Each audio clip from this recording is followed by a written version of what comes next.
जय महाराष्ट्र मित्रांनो, जगात कुठेही राहत असलो तरी मराठी माणसाची सगळ्यात आवडती डिश कोणती असेल तर ती म्हणजे पावभाजी. आणि हीच तर आहे आपल्या मुंबईची शान.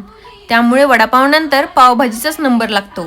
आणि त्यात नवरोबाला आज पावभाजी खाण्याची इच्छा झाली, ती सुद्धा मुंबई चौपाटी स्टाईल. मग काय, सगळ्या आवडीच्या भाज्या स्वच्छ धुवून कापून घेतल्या आणि कुकरमध्ये टाकून 3-4 शिट्ट्या होईपर्यंत उकडायला ठेवल्या. आता इंटरनेट तर आपल्याला सांगेल की पावभाजी 20 ते 25 मिनिटात तयार होईल, पण ही सगळी तयारी कोण करणार? त्यामुळे पावभाजी बनायला 1 ते 1.5 तास नक्कीच लागणार. आणि एकदा का कांदा कापून झाला आणि भाज्या उकडून झाल्या की मॅशरच्या साह्याने कन्सिस्टन्सी मेंटेन करत सगळ्या भाज्या मॅश करून घेतल्या.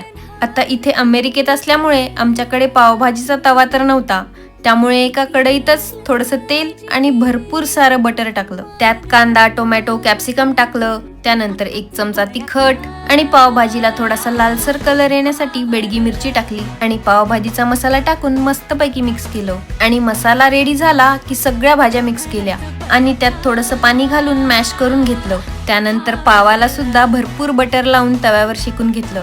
आणि शेवटी पावभाजीमध्ये सुद्धा भरपूर बटर घातलं आणि नवऱ्याला प्रेमाचा मस्का मारला.